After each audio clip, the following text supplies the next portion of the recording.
Hello everyone, today we have a very special guest, Dr. Yingsheng Wu.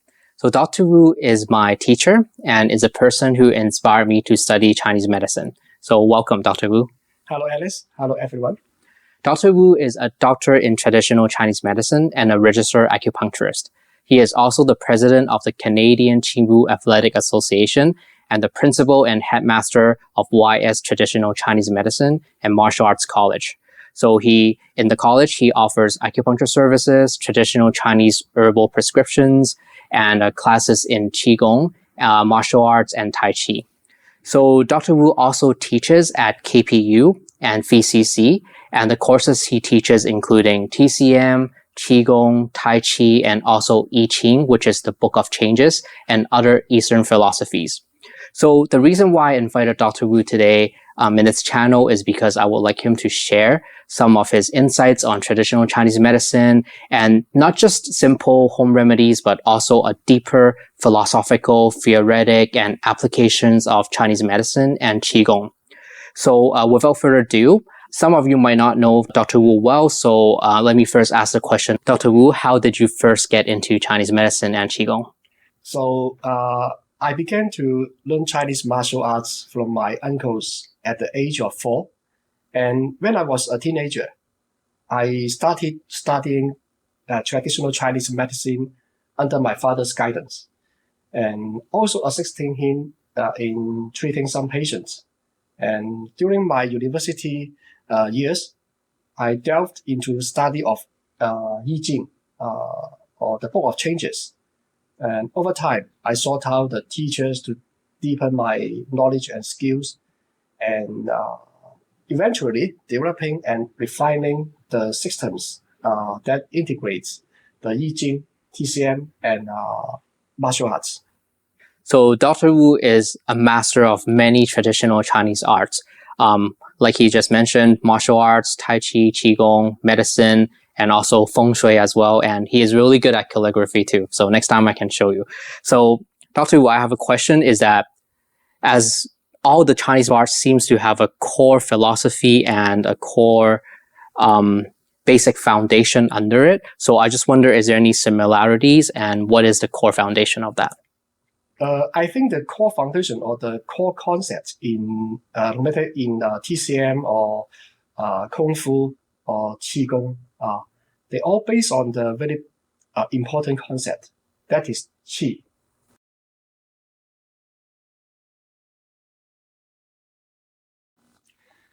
So what is Qi? Originally, people believe that Qi is referred to the bioelectric energy inside our bodies. But recently, some modern scientists, through the experiments and research, have discovered that Qi is similar to the field emitted by the crystal, known as the torsion field, spin field, or torsion wave. Actually, any matter with the helical and spiral structures inside, or objects in spinning motion, can generate torsion field. So through the experiments done by the scientists, it was realized that Qi and spinning field has the same properties, that they can be absorbed by the water and dispersed when encounter the wind. And this logic actually fits in with the ancient Chinese wisdom of the Feng Shui. And this is why in our living environment, it is considered good to hide the wind and stop the water. For example, having a house back up by the mountain in the north and facing the water in the south, as it promotes good health.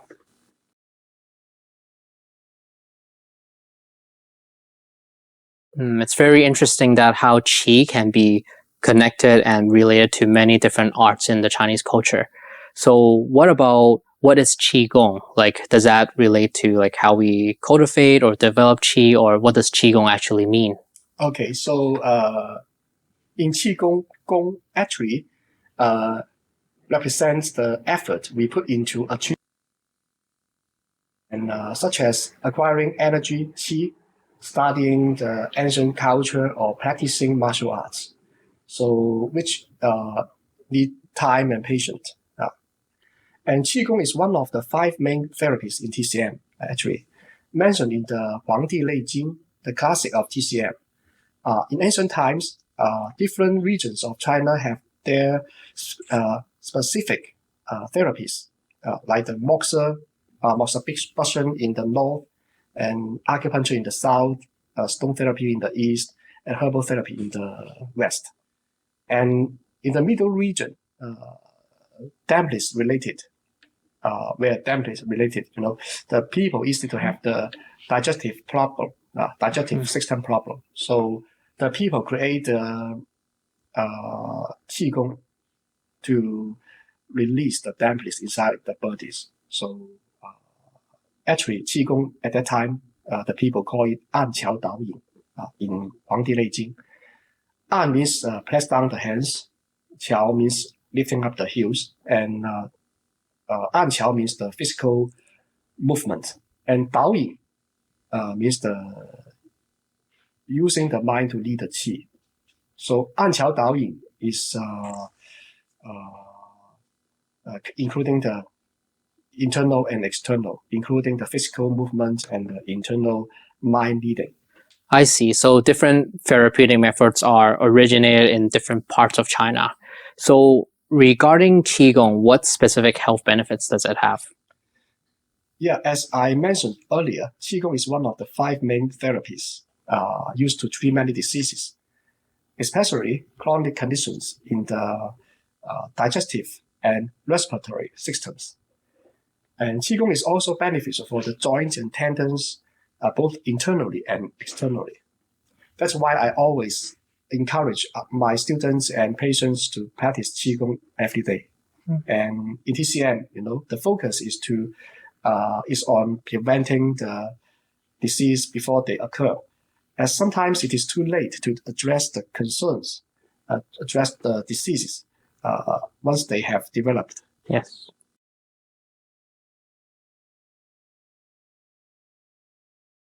So as a Qigong practitioner, when you practice Qigong, it has all the health benefits that you mentioned.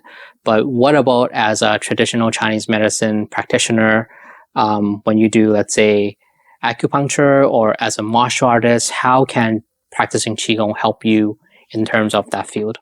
Okay, so in my TCM clinic, during the acupuncture treatments, I like to use the flying needle technique, which means when I insert the needles to the acupoints,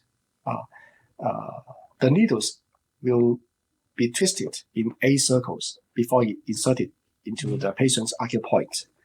And that is, we call the flying needle, and can create the stronger spin field. We call the qi. So you want me to perform the flying needles techniques on you, and then let you to feel the difference? Oh, that would be great. I'm very looking forward to it. Okay. Let's go. Okay, so Dr. Wu has taken out his needles and tools, and I'm about to get needled. Okay, Alex, please put your 2 hands on the table. Okay. And then I will do the normal techniques on your left hand and the flying needle techniques on your right hand. And I will choose the acupoint large intestine 4, and which is connected our digestive system, and it's also good for the tonifying the qi.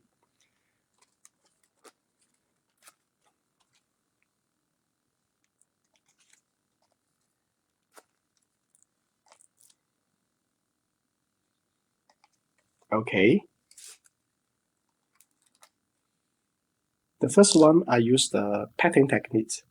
So use the tube and then patting the needles inside the acupoint, LI4. Okay. And then I will use the fly needle technique. So that means before the needles go into the acupoint, it will be twisted in about 8 circles before you insert it to the acupoint. See? Okay. So what's the difference? Oh, wow. There's actually quite a difference. So on my left hand, where it is the normal technique where he taps the needle in, I do not feel as much strong of the Qi energy as much as my right, which Dr. Wu used the flying needle technique. So in Chinese medicine, what we call like the Qi, right? Getting the energy. Getting the energy. So in my right hand right now, I feel not only just the energy is stronger, but there's also a spiral type of energy feeling right on my pressure point on my right hand. So that's pretty amazing. Okay. Yes. Mm-hmm. Okay, now I will pull out the needles. Okay. I'm using the cotton ball. That's it? Yeah. Oh, and then I wish we can do more. Yeah.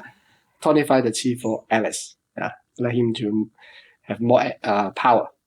Good.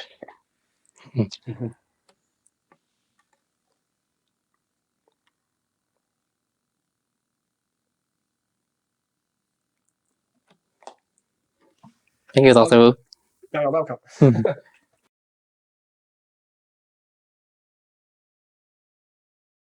Wow, that was amazing. So now what about the martial arts side of it?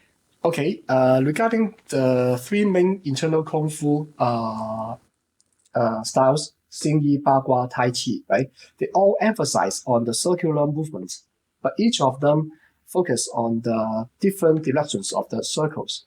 Xing Yi involves the longitudinal vertical circles, like this way. Longitudinal vertical circles.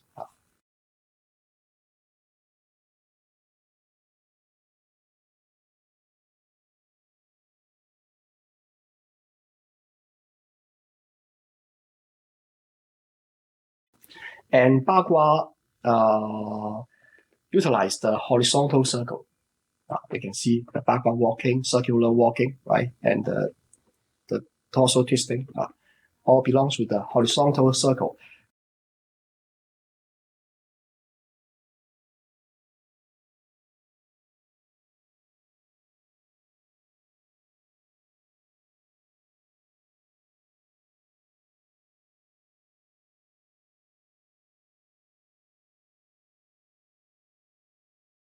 While Tai Chi incorporates both longitudinal vertical circles, right, Feng Zhi, and horizontal circles, turn left and turn right, right, the low back techniques, and but also have the left and right vertical circles in Tai Chi. This is special circles. We call it Mao You, small universe.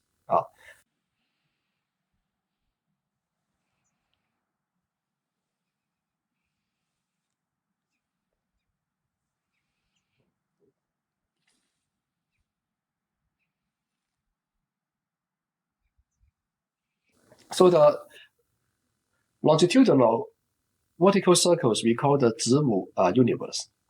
Later I will explain this in details in the future, maybe, right?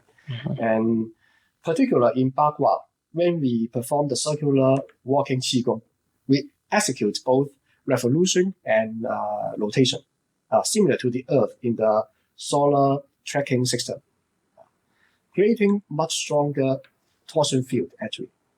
That's why I focus on the internal Kung Fu training and teaching to get the strong Qi.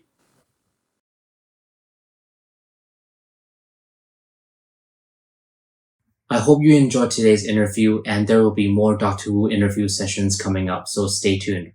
Lastly, don't forget to follow Dr. Wu's social media platforms on Facebook, YouTube, and also his website. There are a lot of amazing content on health, Qigong, and Chinese martial arts. Thank you for watching, and I will see you next time.